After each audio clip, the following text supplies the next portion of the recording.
أعوذ بالله من الشيطان الرجيم بسم الله الرحمن الرحيم ولا تقربوا مال اليتيم إلا بالتي هي أحسن حتى يبلغ أشده وأوفوا بالعهد إن العهد كان مسؤولا وأوفوا الكيل إذا كلتم وزنوا بالقسطاس المستقيم ذلك خير وأحسن تأويلا ولا تقف ما ليس لك به علم إن السمع والبصر والفؤاد كل أولئك كان عنه مسؤولا ولا تمش في الأرض مرحا إنك لن تخرق الأرض ولن تبلغ الجبال طولا كل ذلك كان سيئه عند ربك مكروها ذلك مما أوحى إليك ربك من الحكمة ولا تجعل مع الله إلها آخر فتلقى في جهنم ملوما مدحورا أفأصفاكم ربكم بالبنين واتخذ من الملائكة إناثا إنكم لتقولون قولا عظيما ولقد صرفنا في هذا القرآن ليذكروا وما يزيدهم إلا نفورا قل لو كان معه آلهة كما يقولون إذا لابتغوا إلى ذي العرش سبيلا سبحانه وتعالى عما يقولون علوا كبيرا تسبح له السماوات السبع والأرض ومن فيهن وإن من شيء إلا يسبح بحمده ولكن لا تفقهون تسبيحهم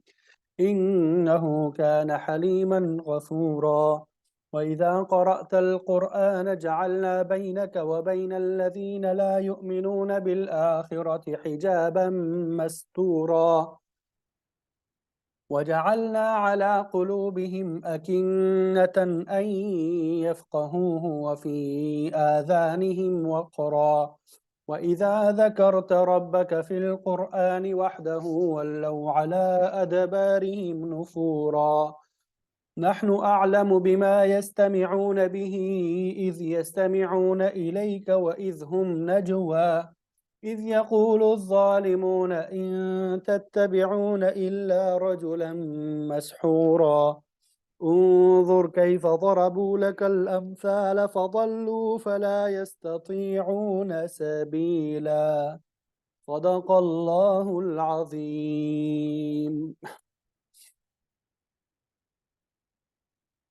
الحمدللہ ابھی آپ کے سامنے سورہ بنی اسرائیل آیت نمبر 34 سے آیت نمبر 48 تک تلاوت کی سعادت حاصل ہوئی۔ تو سب سے پہلے ان آیات کا ترجمہ اور پھر اس کے بعد تفسیر آپ کے سامنے انشاءاللہ بیان کریں گے۔ اللہ تعالیٰ سے دعا ہے کہ ہمارے لیے آسان بھی بنائے اور دنیا اور آخرت میں نجات اور ہدایت کا ذریعہ بنائے۔ وَلَا تَقْرَبُوا، کئی مرتبہ یہ لفظ آ چکا ہے، اب تو آپ ترجمہ بھی کر سکیں گے۔ وَلَا تَقْرَبُوا،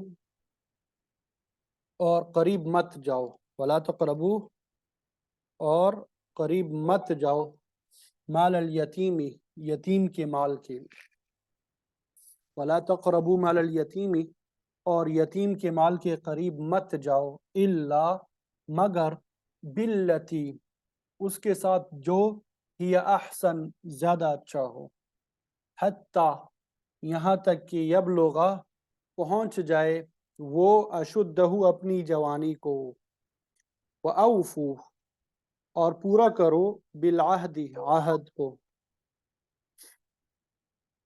یعنی یتیم کے مال کے قریب نہ جاؤ مگر صرف اسی طریقے سے جو زیادہ عمدہ ہو، یہاں تک کہ وہ اپنی جوانی کو پہنچ جائے، اور عہد کو پورا کیا کرو۔ ان العہد کان مسئولا، ان العہد كان مسؤولا.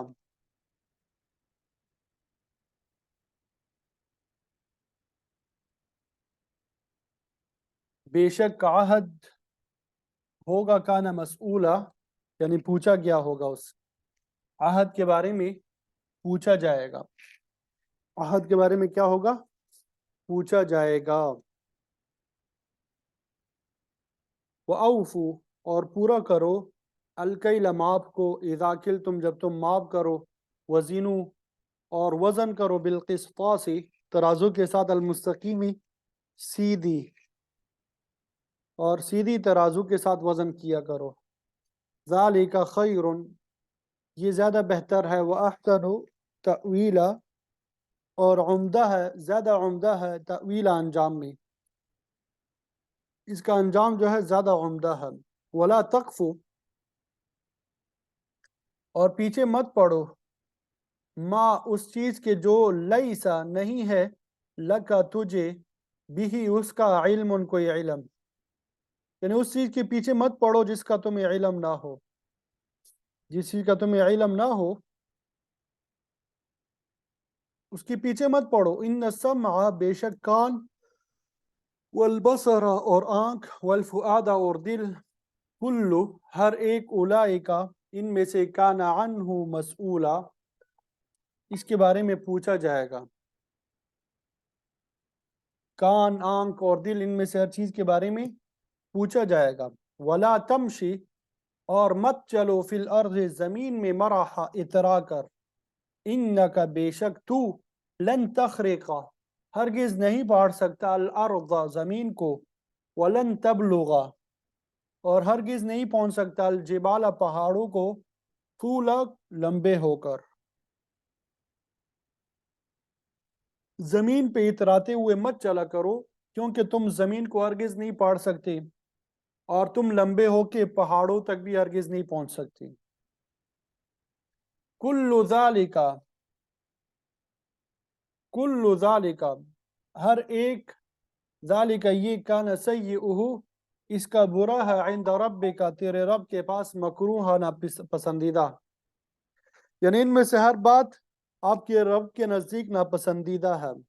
ان میں سے ہر بات جو ہے تمہارے رب کے نزدیک ناپسندیدہ، یہ سارے کام جو ہے.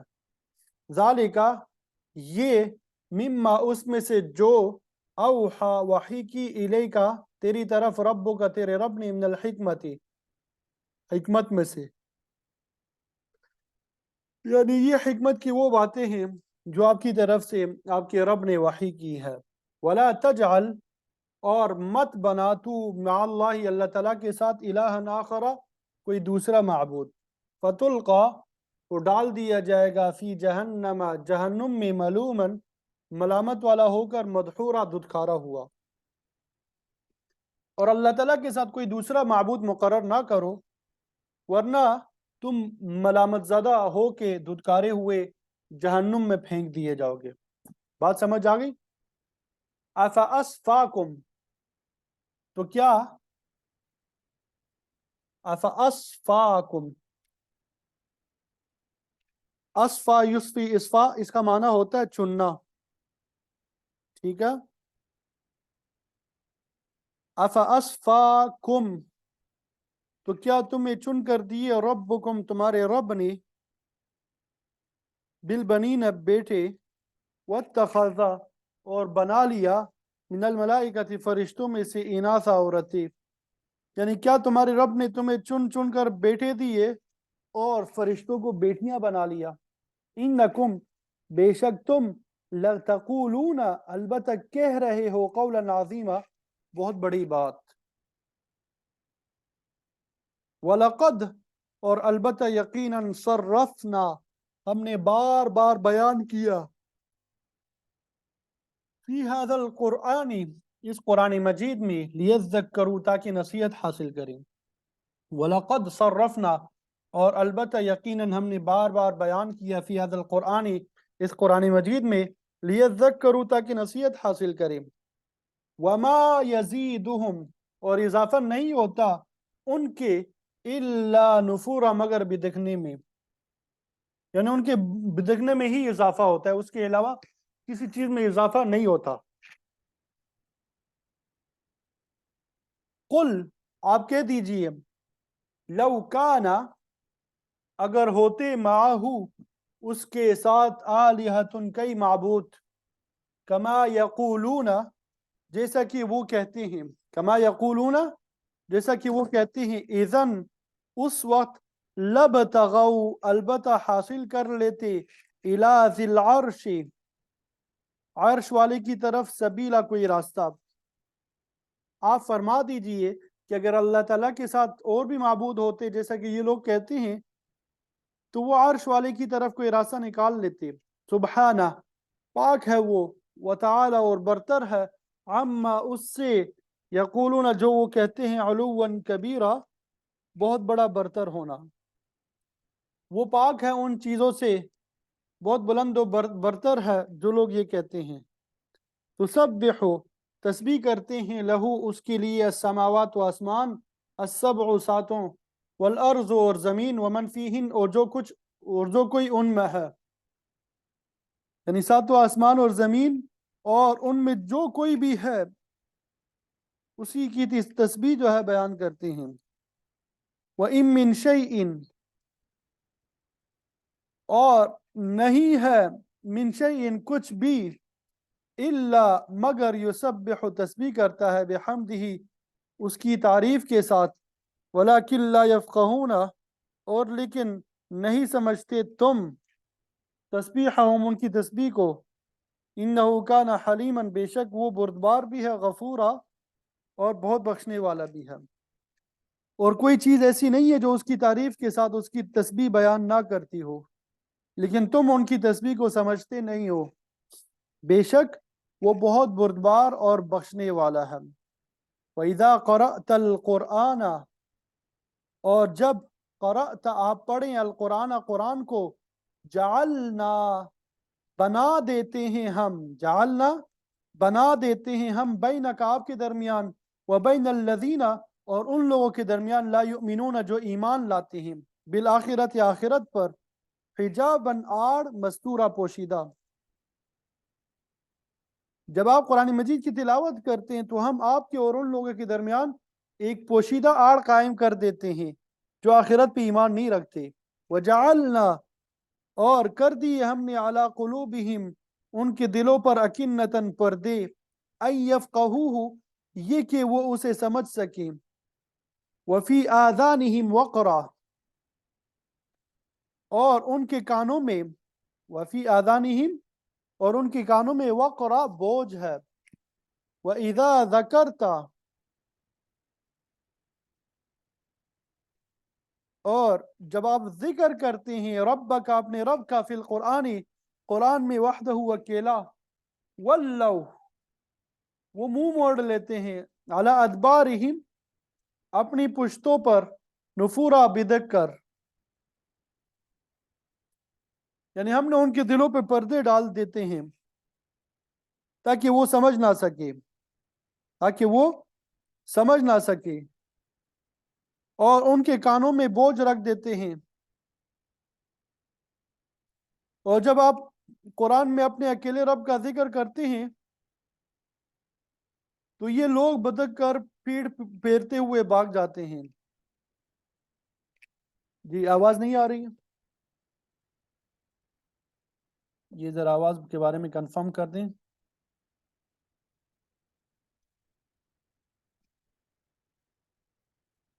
کسی نے لکھا آواز اللہ اکبر کبیرہ. نحن ہم اعلم زیادہ جانتے ہیں بما وہ جو یستمعون کان لگا کر سنتے ہیں بھی اسے اذ یستمعون جب وہ کان لگا کر سنتے ہیں الیک آپ کی طرف واذ ہم نجوا اور جب وہ سرگوشی میں ہوتے ہیں اذ یقول جب کہتے ہیں الظالمون ظلم کرنے والے ان تتبعون تم پیروی نہیں کر رہے ہیں الا مگر رجلا مسحورا ایک آدمی کی مسحورا جادو زدہ جس پہ جادو کیا گیا ہے.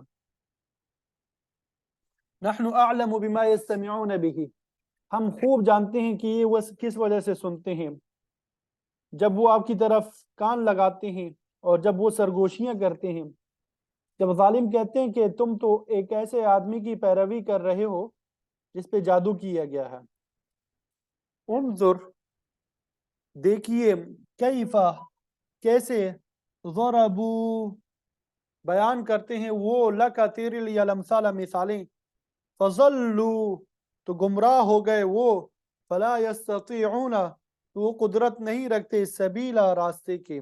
آپ دیکھ لیجئے کہ یہ لوگ آپ کے لیے کیسی مثالیں بیان کرتے ہیں، تو یہ قدرت رکھتے، تو یہ قدرت نہیں رکھتے، بلکہ آپ دیکھ لیجئے کہ یہ لوگ آپ کے لیے کیسے مثالیں بیان کرتے ہیں، فضلوا تو یہ گمراہ ہو گئے ہیں، فلا یستطیعون سبیلا اس لیے وہ راستہ پانے کی قدرت نہیں رکھتے، وہ راستہ پانے کی قدرت نہیں رکھتے۔ تو یہ ان آیات کا ترجمہ ہے جو آپ کے سامنے بیان کر دیا۔ امید کرتا ہوں کہ ترجمے کی سمجھ آ گئی ہوگی۔ اب مفسرین نے جو تفسیر بیان کی ہے وہ آپ کے سامنے ذکر کریں گے۔ اگر کسی کو ترجمہ صحیح طرح سمجھ نہیں آیا تو وہ تفسیر پہ توجہ رکھیں، انشاءاللہ یہاں سے دوبارہ ترجمہ بھی سمجھ میں آئے گا اور تفسیر بھی انشاءاللہ سمجھ میں آ جائے گی۔ آپ کو بتایا تھا کہ اللہ رب العزت جو ہے ان آیات میں، اس سے پہلے جو ہم نے پڑھی ہے کچھ آیات، یہ معاشرتی نظام کے 15 قوانین کو ذکر فرما رہے ہیں۔ معاشرتی نظام کے کتنے قوانین کو؟ تقریباً 15 قوانین۔ 10 قوانین جو ہے وہ آپ کے سامنے بیان کر دیے ہیں، اب باقی جو ہے وہ بیان کریں گے۔ تو ابھی جو ہے اگلی آیت میں، آیت نمبر 34 میں، یتیم کے مال کی حفاظت اور اسی طرح ایفاء عہد، اور پھر اس کے بعد اگلی جو آیت ہے اس میں ناپ تول میں دیانت، یہ بیان کیے گئے۔ تو 11واں اصول ہوا وَلَا تَقْرَبُوا مَالَ الْيَتِيمِ إِلَّا بِالَّتِي هِيَ أَحْسَنُ، یتیم کے مال کے قریب مت جاؤ، إِلَّا بِالَّتِي هِيَ أَحْسَنُ مگر عمدہ طریقے سے، اس طریقے سے جو بہتر ہے۔ یتیموں کی حفاظت کرنا، پرورش کرنا، اچھا سلوک کرنا، اس کے احکام سورہ بقرہ، سورہ نساء اور بعض دیگر سورتوں میں فرمائے جا چکے ہیں، اور ان کا ایک حصہ یہاں بھی موجود ہے۔ کمزور طبقات میں سے یتیموں کی حفاظت کرنا، ان کے مال کی حفاظت کرنا، اس کے بارے میں بڑے سخت احکام نازل ہوئے۔ سورہ نساء میں ہم نے پڑھا ان الذین یأکلون اموال الیتامی ظلما انما یأکلون فی بطونہم نارا وسیصلون سعیرا، کہ جو لوگ یتیموں کا مال ناحق کھاتے ہیں گویا وہ اپنے پیٹ میں دوزخ کی آگ بھر رہے ہیں، ان قریب ایسے لوگ جہنم میں داخل کیے جائیں گے۔ سورہ بقرہ میں یتیموں کے مال کو اپنے مال کے ساتھ اس صورت میں ملانے کی اجازت دی گئی ہے جبکہ یتیم کا سرپرست یہ کام یتیم کی بہتری کو ملحوظ خاطر رکھ کے کرے، مثلا اپنے ساتھ کھیتی باڑی یا صنعت یا تجارت میں لگا دے، جس سے یتیم کا مال ضائع ہونے کی بجائے بڑھتا رہے۔ اللہ تعالیٰ کا فرمان ہے وَإِن تُخَالِطُوهُمْ فَإِخْوَانُكُمْ، کہ اگر تم نیک نیتی سے ان کے مال کو ملاؤ گے تو وہ تمہارے بھائی ہے۔ ان کی ہمدردی کے ساتھ اصلاح کی کوشش کرو تاکہ ان کا مال نہ صرف محفوظ رہے بلکہ اس میں اضافہ بھی ہوتا رہے۔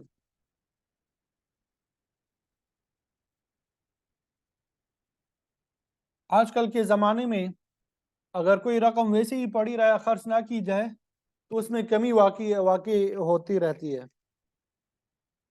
اشیاء ضرورت جو ہے اس کی قیمتوں میں آئے دن اضافہ ہوتا رہتا ہے، جس کی وجہ سے جو پیسے ہمارے پاس ہوتے ہیں ان کی قوت خرید میں کمی جو ہے ہوتی ہے۔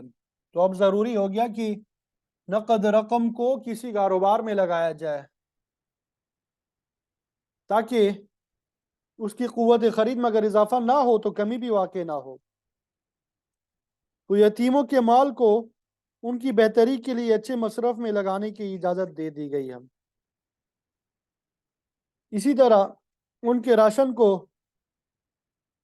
سرپرست کے راشن میں ملا لینا کہ اس سے یتیم کے خرچے میں بچت ہوگی، یہ بھی درست ہے۔ لیکن اگر کوئی شخص یتیم کے مال کو اپنے مال کے ساتھ بدنیتی سے ملاتا ہے تاکہ یتیم کا مال خود ہضم کر سکے تو اس کی سختی سی مذمت جو ہے بیان کی گئی ہے۔ وَلَا تَأْكُلُوا أَمْوَالَهُمْ إِلَىٰ أَمْوَالِكُمْ، یتیموں کا مال اپنے مال کے ساتھ ملا کے مت کھاؤ۔ وَاللَّهُ يَعْلَمُ الْمُفْسِدَ مِنَ الْمُصْلِحِ، اللہ تعالیٰ فسادی اور اصلاح کرنے والے کو خوب جانتا ہے، سے خوب علم ہے کہ کون یتیموں کا خیر خواہ ہے، کون ان کا بدخواہ ہے۔ بعض ایسے بدبخت بھی ہوتے ہیں کہ جو یتیموں کے مال کو جلدی جلدی خرچ کرتے ہیں تاکہ ان کے بالغ ہونے سے پہلے پہلے ہی ان کا مال ختم ہو جائے۔ اسی لیے اللہ تعالیٰ نے بھی فرمایا وَلَا تَأْكُلُوهَا إِسْرَافًا وَبِدَارًا أَن يَكْبَرُوا، کہ یتیموں کا مال مت کھاؤ فضول خرچی کر کے، جلدی کر کے کہ بالغ ہونے پہ مال ان کے سپرد کرنا پڑے گا۔ إِنَّهُ كَانَ حُوبًا كَبِيرًا، یہ تو بڑی گناہ کی بات ہے جس کا بھگتان جو ہے کرنا پڑے گا۔ قرون اولیٰ میں یتامہ کے مسائل زیادہ تر جہاد میں ہو جانے و شہید ہو جانے والے لوگوں کی وجہ سے پیدا ہوتے تھے۔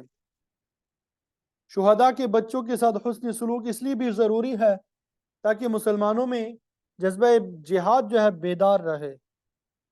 اگر شہداء کے پسماندگان کا پرسان حال کوئی نہیں ہوگا تو جذبہ جہاد سست پڑ جانے کا خطرہ تھا۔ تو اللہ تعالیٰ نے یتیموں کی حفاظت کے قانون پہ سختی سے عمل درآمد کا حکم دیا۔ اس سلسلے میں آپ صلی اللہ علیہ وسلم نے ترغیب بھی دی ہے، خیر بیت من بیوت المسلمین فیہ یتیم یحسن علیہ، کہ مسلمانوں کے گھروں میں بہتر گھر وہ ہے جس میں کوئی یتیم زیر پرورش ہو، اس کے ساتھ اچھا سلوک کیا جاتا ہو۔ آپ نے یہ بھی ارشاد فرمایا کہ مسلمانوں کے گھروں میں برا گھر وہ ہے جس میں کوئی یتیم ہو لیکن اس سے بدسلوکی کی جاتی ہو۔ تو یتیم کے مال کی اس وقت تک نگرانی کرتے رہو حتی یبلغ اشدہ، یہاں تک کہ وہ اپنی قوت کو پہنچ جائے۔ یتیم کی قوت جوانی یا سن بلوغت تک پہنچنے کی مدت، اس میں فقہائے کرام کے اختلاف پایا جاتا ہے۔ بعض بچے جو ہے بچپن میں ہی باشعور ہوتے ہیں، وہ اپنے پاؤں پہ کھڑا ہونے کی صلاحیت جلدی حاصل کر لیتے ہیں، لیکن بعض ناسمجھ بھی ہوتے ہیں، ان کے مال کی حفاظت کے لیے زیادہ عرصہ مطلوب ہوتا ہے۔ اسی لیے امام اعظم ابو حنیفہ رحمۃ اللہ علیہ فرماتے ہیں کہ سرپرست 25 سال کی عمر تک مال کی نگرانی کرے اور اس کے بعد مال یتیم کے حوالے کر دے۔ بعض ائمہ اس سے بھی زیادہ عرصے کے قائل ہے تاکہ یتیم کا مال ضائع ہونے سے بچ جائے۔ ہاں اگر بچہ باصلاحیت ہے، اپنے مال کی حفاظت کی ذمہ داری اٹھا سکتا ہے تو 14-15 سال کی عمر میں اس کا مال اس کے حوالے کیا جا سکتا ہے۔ تو اشدہ کی لفظ سے یہی بات معلوم ہوتی ہے، اور یہ بھی آتا ہے کہ لا یتم بعد البلوغ، کہ بالغ ہونے کے بعد یتیمی باقی نہیں رہتی۔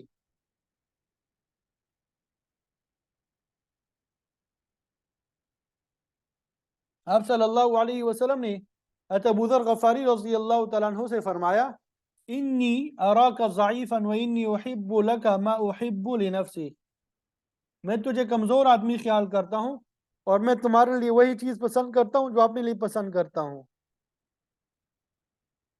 لا تولین علی اثنین ولا تولین مال الیتیم، کبھی دو آدمیوں پہ حاکم نہ بننا اور کسی یتیم کی سرپرستی قبول نہ کرنا۔ حضرت ابو ذر غفاری رضی اللہ تعالیٰ عنہ جسمانی اعتبار سے کمزور نہیں تھے، بلکہ آپ کی کمزوری یہ تھی کہ آپ کی طبیعت میں جوش، غضب اور غصہ رہتا تھا، آپ پر جذب والی کیفیت طاری رہتی تھی۔ آپ صلی اللہ علیہ وسلم کا مطلب یہ تھا کہ حاکمیت کے لیے طبیعت میں ٹھہراؤ، سوچ بچار کی صلاحیت کی ضرورت ہوتی ہے، جبکہ آپ کی طبیعت میں جوش اور غضب تھا تو ایسی حالت میں صحیح فیصلے کی توقع نہیں کی جا سکتی۔ اس لیے فرمایا کہ تم حاکمیت کو قبول نہ کرنا۔ اسی طرح یتیم کی پرورش اور اس کے مال کی حفاظت کے لیے بھی ٹھنڈے دل کی ضرورت ہوتی ہے۔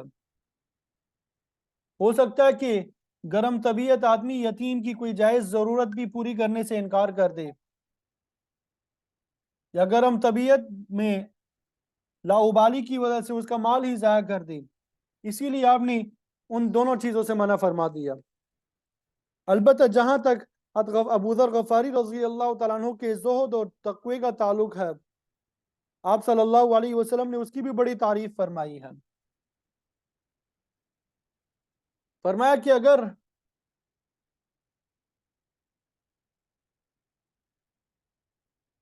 زمین اور نیلے آسمان کے درمیان ابو ذر غفاری سے سچا کوئی آدمی نہیں ہے، اور یہ زہد، تقوی اور پرہیزگاری میں عیسیٰ بن مریم سے مشابہت رکھتے ہیں۔ تو بہرحال فرمایا کہ یتیم کے مال کے قریب مت جاؤ۔ ہاں، اس طریقے سے جا سکتے ہو جو بہتر ہے۔ معاشرے کی درستگی کا انحصار اس بات پہ ہے کہ کمزور طبقات کے ساتھ اچھا سلوک کیا جائے، تو کمزور طبقات میں یتامہ سر فہرست ہے۔ پھر اللہ تعالیٰ نے 12واں اصول جو ہے بیان فرما دیا، وَأَوْفُوا بِالْعَهْدِ إِنَّ الْعَهْدَ كَانَ مَسْئُولًا، کہ عہد کو پورا کرو، بے شک عہد کے بارے میں پوچھا جائے گا کہ تم نے پورا کیا یا نہیں کیا۔ قرآن مجید میں جب ہم پڑھتے ہیں جگہ جگہ ایفاء عہد کی تاکید کی گئی ہے۔ سورہ مائدہ کی پہلی آیت میں اوفوا بالعقود، کہ اپنے عہد کو پورا کرو۔ سورہ انعام میں ہے وبعہد اللہ اوفوا، کہ اللہ تعالیٰ کے ساتھ کیے گئے عہد کو پورا کرو۔ اور یہاں پر بھی منشور اسلامی میں اس کا 12واں نمبر ہے۔ عہد جو ہے پہلے بتا چکا ہوں، یہ عام بھی ہوتا ہے اور خاص بھی۔ مفسرین فرماتے ہیں کہ ایک مومن آدمی جب اپنی زبان سے کلمہ شہادت ادا کرتا ہے، اشہد ان لا الہ الا اللہ وحدہ لا شریک لہ واشہد ان محمدا عبدہ ورسولہ، تو وہ گویا اللہ اور اس کے رسول مقبول سے عہد کرتا ہے کہ وہ اللہ اور اس کے رسول کے احکام کی تعمیل کرے گا اور ان کی ہدایت کی پیروی کرے گا۔ اللہ تعالیٰ نے سورہ انعام اور دوسری سورتوں میں بھی فرمایا کہ اللہ تعالیٰ کی وحدانیت، رسالت اور قیامت سے متعلق عہد کے بارے میں پوچھا جائے گا۔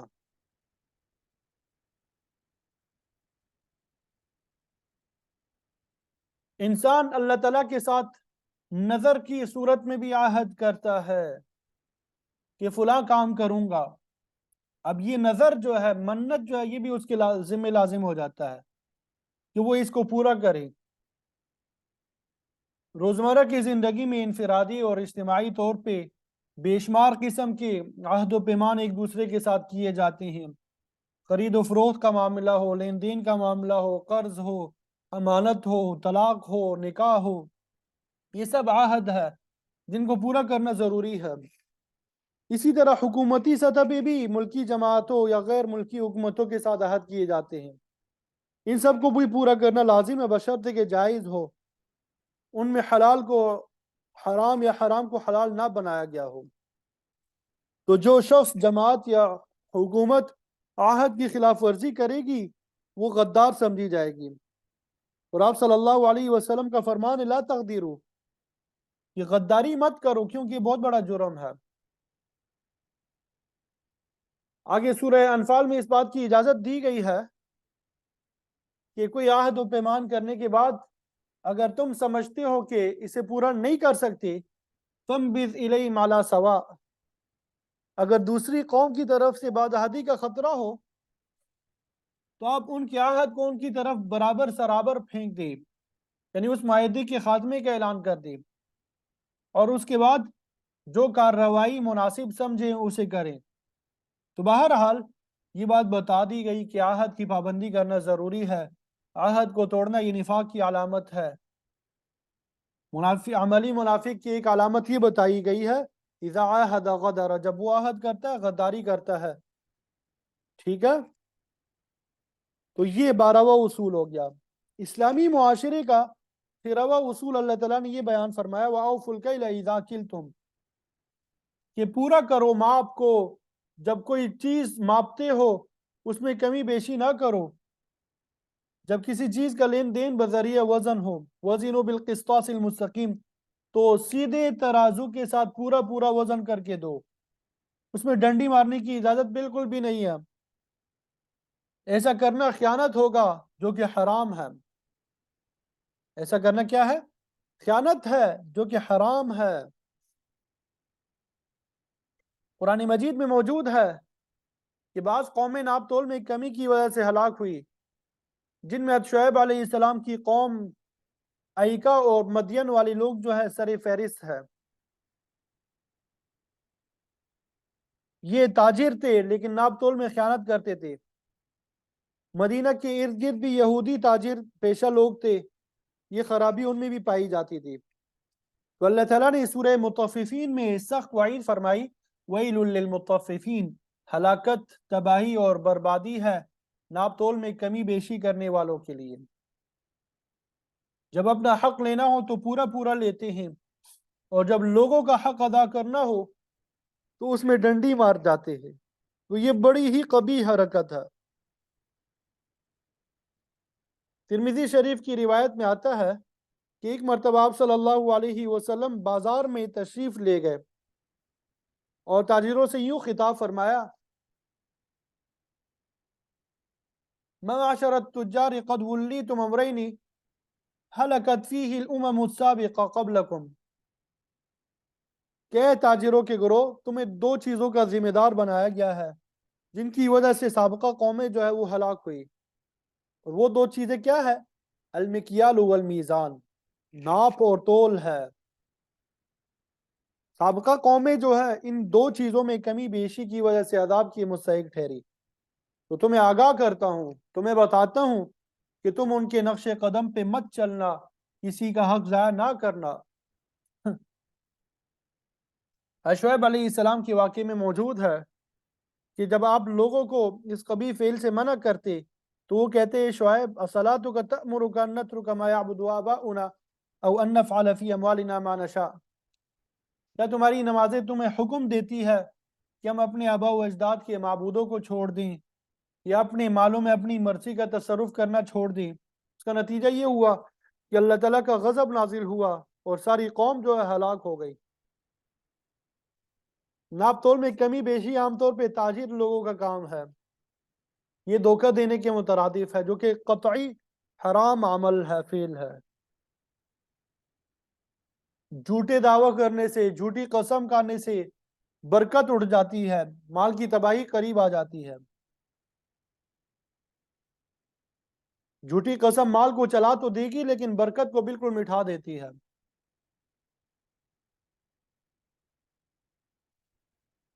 تو ایسا سرمایہ غلط کاروبار میں ہوگا اور پھر مال حرام بوت بجائے حرام رفت، یہ مقولہ بھی صادق آئے گا۔ یہ ہیرا پیری اور دھوکے سے جو پیسہ کمایا ہوگا وہ ناجائز کاموں میں ہی پھر استعمال ہوگا، ضائع ہوگا۔ تو لین دین میں، تجارت میں دیانت کو برقرار رکھنا چاہیے، اسی میں انسانی حقوق کا تحفظ اور برکت ہے۔ جب کوئی شخص آپ صلی اللہ علیہ وسلم کی موجودگی میں کوئی چیز ناپتا یا تولتا تو آپ فرماتی زن ورجح، کہ تولو اور زیادہ ہی دو، کم نہ دو۔ اسی لیے اللہ تعالیٰ نے فرمایا کہ ماپتے وقت پورا پورا ماپو اور وزن کرتے وقت سیدھی ترازو کے ساتھ کرو۔ ذالک خیر، یہی بہتر ہے، واحسن تأویلا، اور انجام کے اعتبار سے بھی اچھا ہے۔ اس طرح لوگوں کے حقوق ادا ہوتے رہیں گے کہ ان حقوق کی ادائیگی کے بعد بقیت اللہ خیر لکم ان کنتم مؤمنین، جو کچھ بچ جائے وہی تمہارے لیے بہتر ہے اگر تم مؤمن ہو۔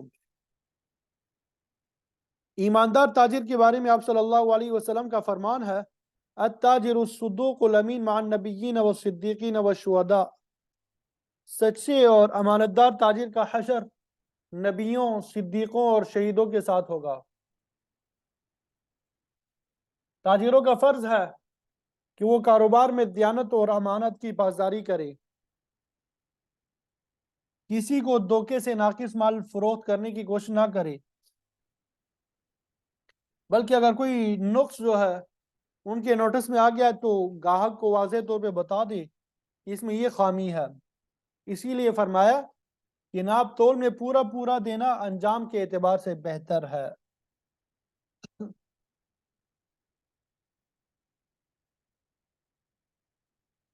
پھر اس کے بعد اسلامی معاشرے کا 14واں اصول جو ہے وہ بیان کیا گیا،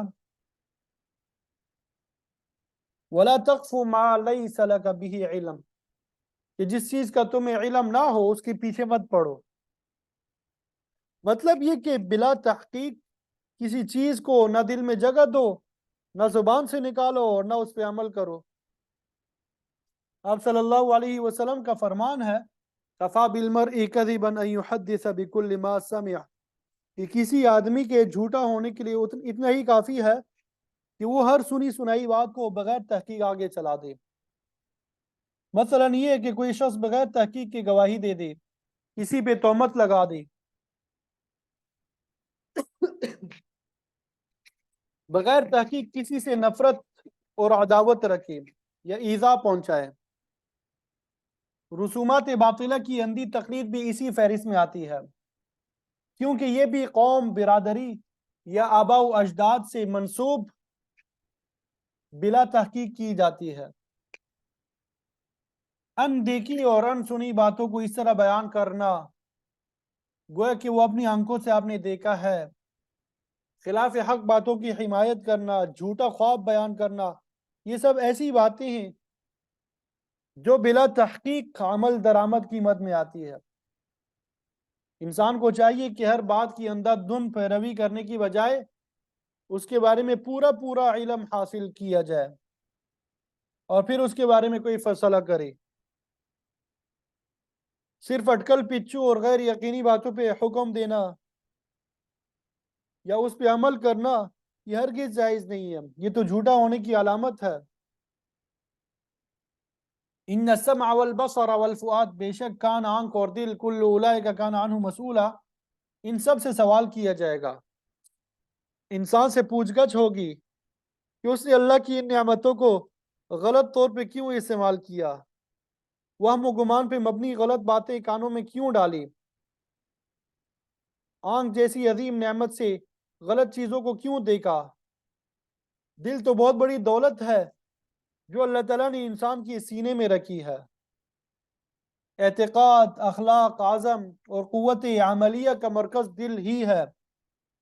اگر یہ بگڑ جائے تو سارا جسم جو ہے بگڑ جاتا ہے، اور اگر یہ درست ہو تو سارا جسم درست رہتا ہے۔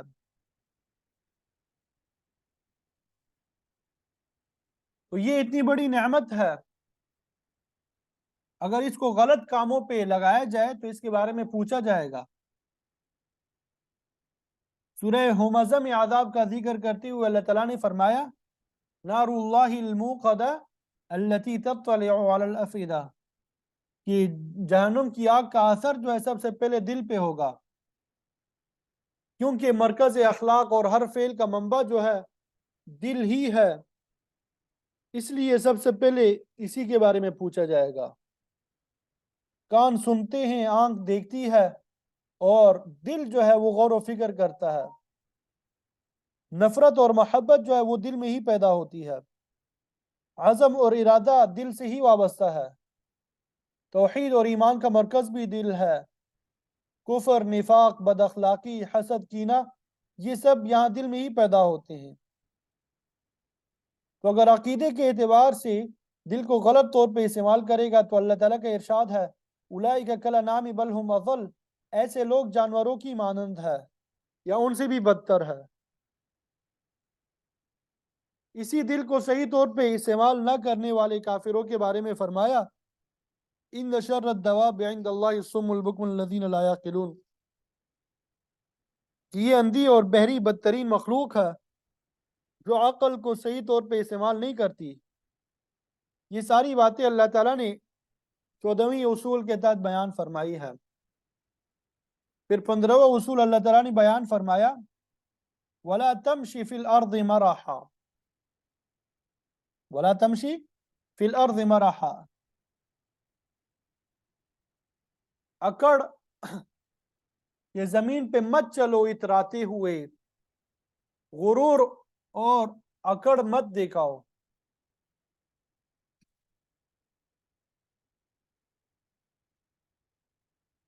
تو یہاں پہ تکبر سے منع کیا گیا اِنَّكَ لَن تَخْرِقَ الْأَرْضَ، تم غرور اور تکبر کر کے زمین کو نہیں پاٹ سکتے۔ وَلَن تَبْلُغَ الْجِبَالَ طُولًا، تکبر کی وجہ سے تمہارا سر جتنا بھی اونچا ہو جائے لیکن تم پہاڑوں کی بلندی تک نہیں پہنچ سکتے۔ تمہارا قد جو ہے 5-6 فٹ سے زیادہ نہیں ہو سکتا، تو تمہیں حق نہیں پہنچتا کہ خدا کی زمین پہ اکڑ کے اور گردن اونچی کر کے چلو۔ عاجزی اختیار کرنے والا شخص اللہ تعالیٰ اور لوگوں کے نزدیک بھی قابل عزت ہوتا ہے، لیکن جو شخص غرور کرتا ہے، تکبر کرتا ہے، اپنے آپ کو بڑا بناتا ہے، وہ اللہ اور اس کی مخلوق کے نزدیک ذلیل اور خواری ہوتا ہے۔ من تواضع للہ رفعہ اللہ، جو اللہ تعالیٰ کی خاطر عاجزی کرے گا اللہ تعالیٰ اس کو بلند کرے گا۔ ومن تکبر کسرہ اللہ، اور جو تکبر اختیار کرے گا اللہ تعالیٰ اس کی گردن توڑ دے گا، اور کسی نہ کسی مرحلے میں وہ ذلیل ہو کے رہے گا۔ اس کو دنیا میں بھی سزا ملے گی اور آخرت کا عذاب وہ تو دائمی ہے۔ قارون کے تکبر کا ذکر خود قرآن مجید میں موجود ہے۔ اللہ تعالیٰ نے اس کے خزانوں کو اللہ تعالیٰ نے اس کے خزانوں کے ساتھ ہی زمین میں دسا دیا تھا۔ بخاری شریف میں آپ صلی اللہ علیہ وسلم کا یہ فرمان بھی ہے کہ ایک آدمی بڑی خوشنما قسم کی 2 بڑی چادریں پہنے جا رہا تھا، غالباً ایک تیبن کے طور پہ استعمال کی ہوگی اور دوسری جو ہے اوپر اوڑی ہوگی۔ تو اللہ تعالیٰ نے اس کے تکبر کی وجہ سے اسے زمین میں دسا دیا۔ وَهُوَ يَتَجَلْجَلُ إِلَى يَوْمِ الْقِيَامَةِ، اور وہ قیامت تک دستا ہی چلا گیا۔ جب قیامت برپا ہوگی تو اس کا قدم جو ہے کہیں جا کے ٹھکے گا۔ اللہ تعالیٰ نے عاد، سمود اور قوم فرعون جیسی متکبر قوموں کا ذکر بھی فرمایا ہے۔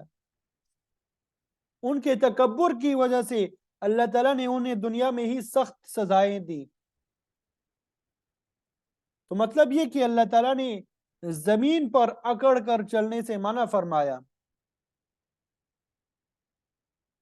اور سورہ فرقان میں اللہ تعالیٰ نے اپنے نیک بندوں کی یہ صفت بیان کی وَعِبَادُ الرَّحْمَنِ الَّذِينَ يَمْشُونَ عَلَى الْأَرْضِ هَوْنًا، کہ رحمان کے بندے وہ ہے جو زمین پر آہستگی اور وقار کے ساتھ چلتے ہیں۔ آپ صلی اللہ علیہ وسلم کا مبارک فرمان بھی ہے کہ جس آدمی میں ذرا برابر بھی تکبر ہوگا وہ جنت میں داخل نہیں ہو سکے گا۔ تکبر ہمیشہ حق کے مقابلے میں ہوتا ہے۔ آپ صلی اللہ علیہ وسلم نے فرمایا الکبر بطر الحق وغمط الناس، تکبر یہ ہے کہ حق بات کو ٹھکرا دیا جائے، دوسروں کو حقیر سمجھا جائے، سچی بات کو بلا سوچے سمجھے ٹھکرا دیا جائے، چھوٹے آدمی کی بات کو کوئی حیثیت نہ دی جائے، یہ تکبر کی علامت ہے۔ حق تو یہ ہے کہ سچی بات چاہے کسی اعلیٰ کی طرف سے ہو ادنا کی طرف سے ہو، اس کو تسلیم کرنا چاہیے۔ اور جو شخص تکبر کی وجہ سے حق بات کو ٹھکراتا ہے، کسی کو حقیر سمجھتا ہے، وہ اللہ تعالیٰ کے غضب کو دعوت دیتا ہے۔ تو زمین پہ چلنا اترا کر یہ منہیات میں داخل ہے۔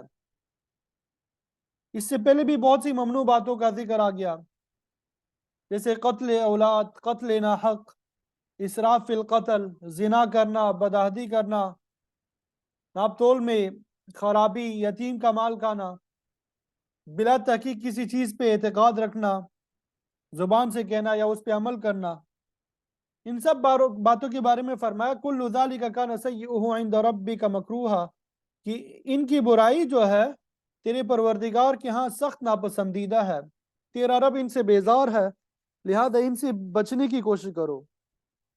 ذالک مما اوحی الیک ربک من الحکمہ، یہ ساری باتیں ان میں سے ہیں جو آپ کے پروردگار نے آپ کی طرف سے وحی کے ذریعے نازل فرمائی ہے،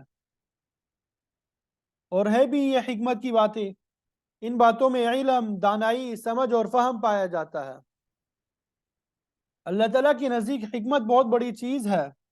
سورہ بقرہ میں فرمایا یؤتی الحکمت من یشاء ومن یؤت الحکمت فقد اوتی خیرا کثیرا، کہ اللہ تعالیٰ جس کو چاہے حکمت عطا کرے، اور جسے حکمت عطا کی جاتی ہے اسے بہت بڑی بلائی جو ہے وہ حاصل ہو جاتی ہے۔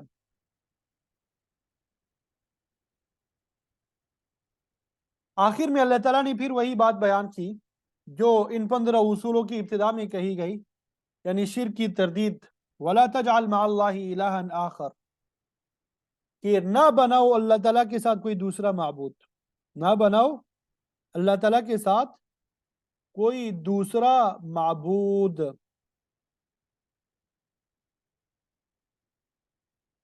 اس کی علاوہ کسی کی عبادت نہ کرو، ورنہ اگر ایسا کرو گے فَتُلْقَىٰ فِي جَهَنَّمَ، تو جہنم میں ڈال دیے جاؤ گے، ملوم مدحورا، ایسی حالت میں کہ ملامت کیے ہوئے اور دھکیلے ہوئے ہوں گے۔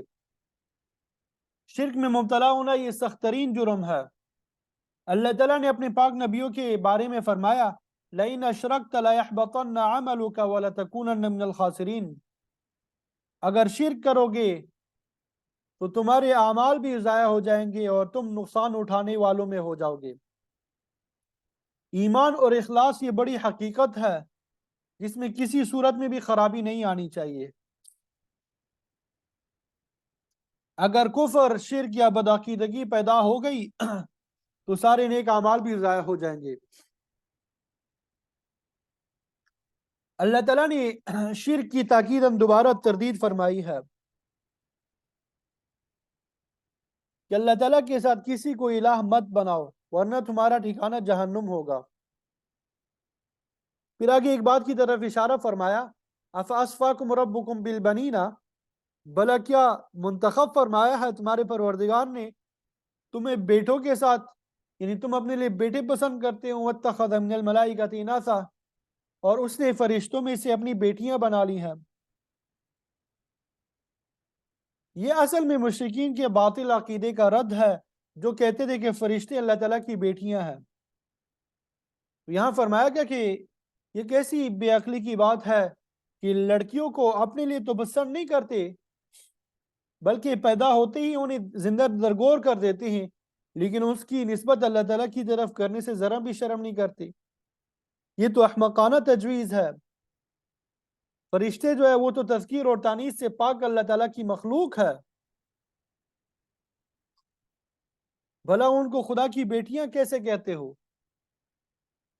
انکم لتقولون قولا عظیما، بے شک تم بہت بڑی ناشائستہ بات کہتے ہو۔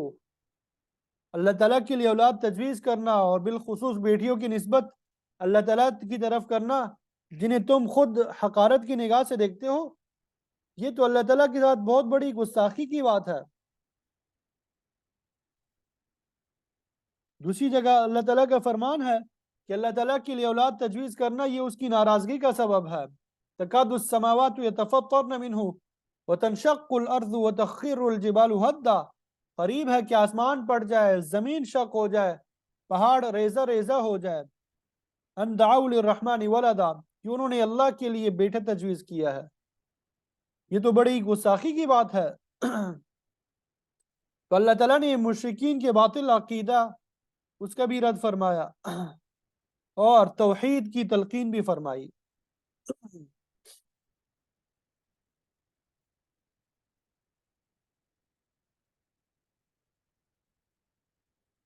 تو ان آیات میں اللہ رب العزت نے اسلامی فلاحی معاشرے کے جو ہے 15 اصول ذکر فرما دیے، اور اول آخر میں اللہ تعالیٰ نے توحید کے مسئلے کو بیان فرمایا۔ آگے جو آیات ہے ان میں قرآن مجید کی صداقت اور مسئلہ توحید ہی کا ذکر ہے اور شرک کا رد بھی ہے۔ وَلَقَدْ صَرَّفْنَا فِي هَذَا الْقُرْآنِ، ہم نے اس قرآن مجید میں مختلف طریقوں میں پھیر پھیر کے بیان کیا ہے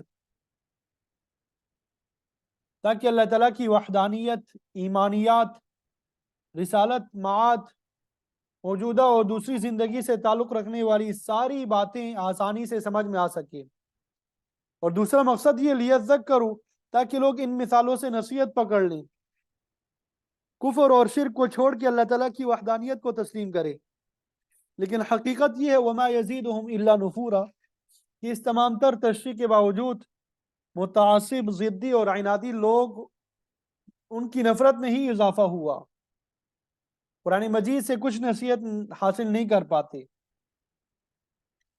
پھر ارشاد ہوتا ہے قل، اے پیغمبر آپ کہہ دیجیے لو کان معہ آلہہ، اگر اللہ تعالیٰ کے ساتھ دوسرے معبود بھی ہوتے، کما یقولون، جیسا کہ یہ لوگ کہتے ہیں۔ ظاہر ہے کہ مشرک لوگ ایک اللہ پہ یقین نہیں رکھتے تھے، اس کے ساتھ دوسروں کو بھی شریک کرتے تھے، حالانکہ 15 جو اصول جو ہے ان کی اول اور آخر میں یہی بات سمجھائی گئی ہے وَلَا تَجْعَلْ مَعَ اللَّهِ إِلَٰهًا آخر، کہ اللہ تعالیٰ کے ساتھ دوسرے کو معبود مت ٹھہراؤ، اگر ایسا کرو گے تو جہنم میں پھینک دیے جاؤ گے۔ لیکن وہ اپنی بدعقیدگی سے باز نہیں آتے تھے۔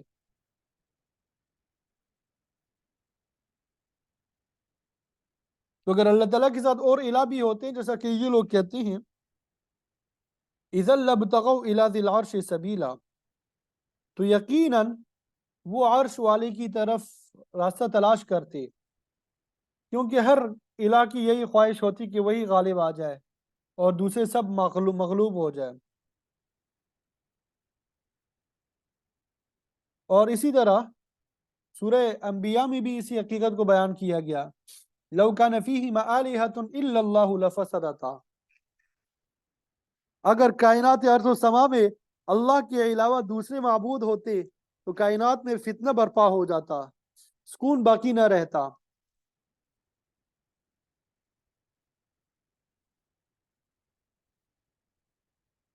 شیخ سعدی رحمۃ اللہ علیہ نے بھی کہا کہ ایک جھونپڑی میں 10 درویش تو آرام کر سکتے ہیں، لیکن ایک سلطنت میں 2 بادشاہ نہیں سما سکتے، ان میں سے ہر ایک دوسرے کو مغلوب کرنے کی کوشش کرے گا، تو اس طرح ملک میں فتنہ اور فساد کا بازار گرم ہوگا۔ جب ایک چھوٹی سی سلطنت کا یہ حال ہے تو پوری کائنات میں ایک سے زیادہ الہ کیسے ہو سکتے ہیں؟ اس طرح تو نظام ہی قائم نہیں رہ سکتا۔ تو فرمایا سبحانہ، اللہ تعالیٰ کی ذات پاک ہے، وتعالی عما یقولون علوا کبیرا، اور بلند ہے ان باتوں سے جو یہ مشرک کہتے ہیں۔ مطلب یہی ہے کہ مشرکین کا یہ دعویٰ بالکل باطل ہے کہ اللہ تعالیٰ کے ساتھ کوئی دوسرے معبود بھی ہے، وہ تو ایک الہ پہ اکتفا ہی نہیں کرتے تھے، بلکہ کہتے تھے اجعل الالہۃ الہا واحدا ان ھذا لشیء عجاب، کیا اس نے اتنے معبودوں کی جگہ ایک ہی معبود بنا لیا ہے؟ یہ تو بڑی عجیب بات ہے کہ جو کام اتنے خدا مل کے کرتے ہوں وہ اکیلے ہی انجام دے دے۔ تو فرمایا وہ شرک سے پاک، وحدہ لا شریک ہے، وہ اس قدر عظمتوں کا مالک ہے، تسبح له السماوات السبع والارض ومن فیہن، کہ ساتوں آسمان، زمین اور ان کے درمیان موجود ہر چیز اللہ تعالیٰ کی تسبیح بیان کرتی ہے۔ مفسرین فرماتی ہیں کہ یہ تسبیح جو ہے خالی بھی ہو سکتی ہے، حالی بھی ہو سکتی ہے اور خالی بھی ہو سکتی ہے۔ حالی تسبیح جو ہے غیر اختیاری ہوتی ہے، اس سے مراد یہ ہوتا ہے کہ یہ درخت، پتھر، ذرات، پہاڑ، دریا، چاند، سورج، ہر چیز کا وجود جو ہے اس کے اوصاف اور اس کی حالت بتاتی ہے کہ اس کا پیدا کرنے والا کوئی ہے۔ وفی کل شیء لہ آیہ تدل علی انہ واحد، کہ ہر چیز میں کوئی نہ کوئی نشانی موجود ہے جو اللہ تعالیٰ کی وحدانیت پہ دلالت کرتی ہے۔ اس جہان کو عالم اسی لیے کہا جاتا ہے یہ اپنے پیدا کرنے والی کی علامات ہے۔ اسے دیکھ کے انسان کا ذہن فوراً اپنے خالق کی طرف متوجہ ہوتا ہے۔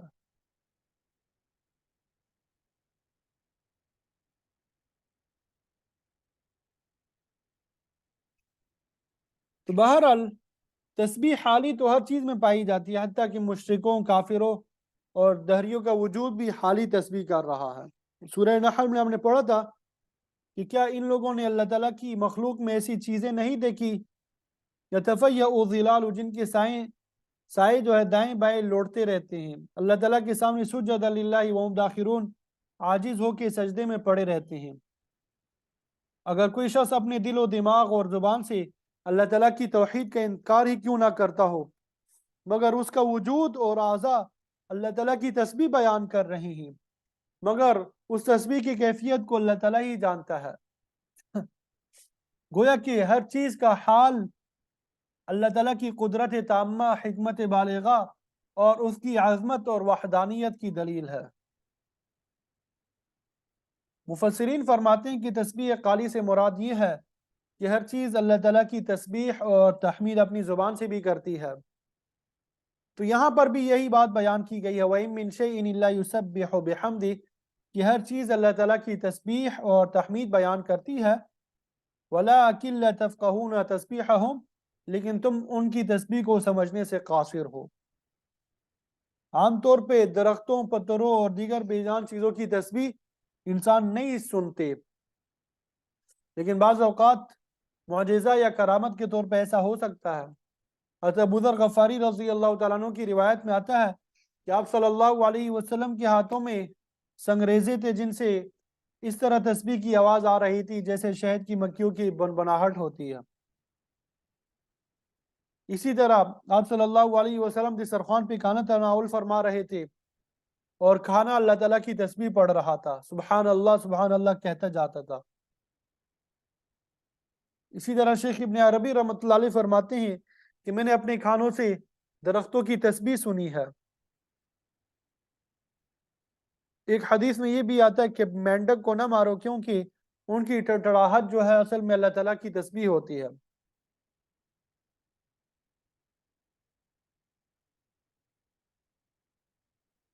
اسی طرح ایک دیہاتی جو ہے صلی اللہ علیہ وسلم کی خدمت میں حاضر ہوا، جس نے بڑا فیشنی لباس پہنا ہوا تھا۔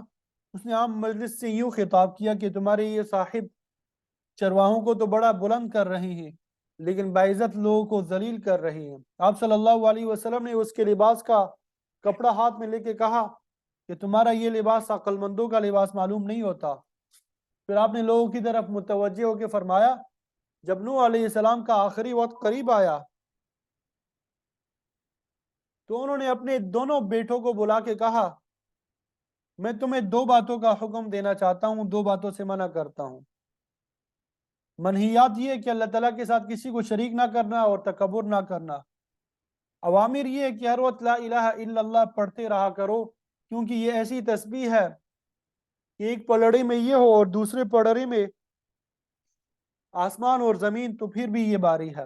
اور دوسرا حکم یہ ہے کہ ہر وقت سبحان اللہ و بحمدہ کا ورد رکھا کرو، کیونکہ کائنات کی ہر چیز اسی کلمے سے اللہ تعالیٰ کی تسبیح اور تحمید کرتی ہے، اسی کی بدولت جو ہے انہیں روزی ملتی ہے۔ باقی رہی یہ بات کہ ہر چیز کی تسبیح کے الفاظ کا سمجھنا، تو یہ ہمارے بس کی بات نہیں ہے۔ سورہ نور میں اللہ تعالیٰ کا ارشاد ہے کہ زمین اور آسمان کا ہر شخص اور پر پھیلائے ہوئے پرندے بھی اللہ تعالیٰ کی تسبیح بیان کرتے ہیں، وہ سب اپنی نماز اور تسبیح کو جانتے ہیں۔ کل قد علم صلاتہ و تسبیحہ، تو یہاں پہ بھی فرمایا کہ آسمان اور زمین کی ہر چیز تسبیح کرتی ہے، لیکن تم اسے سمجھ نہیں سکتے۔ انہ کان حلیما غفورا، دیکھو وہ اللہ تعالیٰ کس قدر بردبار اور بخشنے والا ہے، وہ نافرمانوں کو مہلت دیتا رہتا ہے، فوری گرفت نہیں کرتا، مگر اس کا قانون یہ ہے کہ وہ کسی مجرم کو سزا دیے بغیر چھوڑے گا نہیں،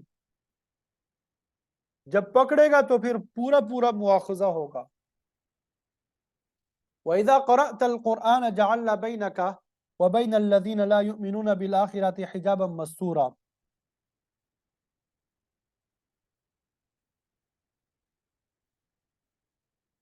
اور جب آپ قرآن مجید پڑھتے ہیں تو ہم آپ کے درمیان اور آخرت کے منکرین کے درمیان ڈھانپنے والا پردہ ڈال دیتے ہیں. یہ ان کی گمراہی اور غفلت کا پردہ ہوتا ہے. کوئی بات ان کے ذہن میں نہیں بیٹھتی. ان کی ضد عناد ہٹ درمی اور تعصب کی وجہ سے پردہ پڑا ہوا ہے اور وہ قرآن مجید کی طرف توجہ نہیں کرتے. وَجَعَلْنَا عَلَىٰ قُلُوبِهِمْ أَكِنَّةً أَن يَفْقَهُوهُ، اور ہم نے ان کے دلوں پہ پردہ ڈال دیا ہے اس بات سے کہ وہ قرآن مجید کو سمجھ سکے. وہ اس کے مفہوم اور مطالب کو سمجھنے سے عاری ہو چکے ہیں. وفی آذانی مقرا، اور ان کے کانوں میں بوجھ پڑے ہوئے ہیں جن کی وجہ سے ان کے کان بند ہو چکے ہیں، وہ کچھ سنتے ہی نہیں ہیں. پھر خاص طور پہ فرمایا وَإِذَا ذَكَرْتَ رَبَّكَ فِي الْقُرْآنِ وَحْدَهُ وَلَّوْا عَلَىٰ أَدْبَارِهِمْ نُفُورًا، جب آپ قرآن مجید میں اللہ تعالیٰ کی توحید کا ذکر کرتے ہیں تو یہ جو ہے یہ لوگ پش پیر کے بھاگ جاتے ہیں. عتبہ، شیبہ اور ابو جہل جیسے لوگ قرآن مجید کو سننے کے لیے بھی تیار نہیں ہوتے تھے. اسی لیے فرمایا کہ ان کے دلوں اور کانوں پہ پردے پڑے ہوئے ہیں. نحن اعلم بما يستمعون به اذ يستمعون الیک، کہ ہم خوب جانتے ہیں، نحن اعلم، اب خوب جانتے ہیں اس بات کو جس کے واسطے وہ سنتے ہیں، کہ وہ جب وہ کان لگاتے ہیں آپ کی طرف، اگر وہ سنتے بھی ہے تو کس لیے؟ صرف اعتراض کرنے اور قرآن مجید کی تردید کے ارادے سے سنتے ہیں. اس تلاش میں رہتے ہیں کہ اسلام کی کوئی کمزوری ان کے ہاتھ میں آ جائے پھر وہ پروپیگنڈا کر سکے. وَإِذْ هُمْ نَجْوَىٰ، جب وہ سرگوشیاں کرتے ہیں دین حق اور پیغمبر اسلام کے خلاف مخفی مشورے کرتے ہیں، ہم ان کو جانتے ہیں. ان کی کوئی حرکت اور کوئی ارادہ ہمارے علم سے مخفی نہیں ہے. ہم ان کی ایک ایک بات نوٹ کر رہے ہیں اور اس کا انہیں پورا پورا بدلہ دیں گے. تو فرمایا کہ ان کی دین دشمنی کی حد یہ ہے اذ یقول الظالمون ان تتبعون الا رجلا مسحورا، کہ ان ظالموں نے مسلمانوں کو یہ بھی کہہ دیا کہ تم تو ایک سحرزادہ آدمی کی پیروی کر رہے ہو. نعوذ باللہ من ذالک. نبی کے شان میں اس قدر گستاخی کی کہ اس پہ جادو کا اثر ہے جس کی وجہ سے بہکی بہکی باتیں کرتا ہے. کہتا ہے کہ مرنے کے بعد پھر سب لوگ زندہ کیے جائیں گے.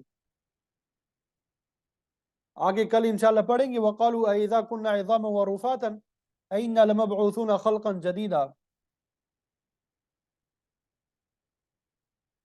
کہ ہم مر کے بوسیدہ ہڈیاں ہو جائیں گے تو کیا پھر دوبارہ پیدا کیے جائیں گے؟ یہ تو عجیب سی بات ہے. منکرین نے اکثر انبیاء کو ساحر کہا. خاص طور پہ موسیٰ علیہ السلام کا ذکر یہ قرآن مجید میں موجود ہے. اسی طرح آپ صلی اللہ علیہ وسلم کو بھی کبھی ساحر کہا، کبھی دیوانہ کہا، کبھی کاہن کہا اور کبھی شاعر.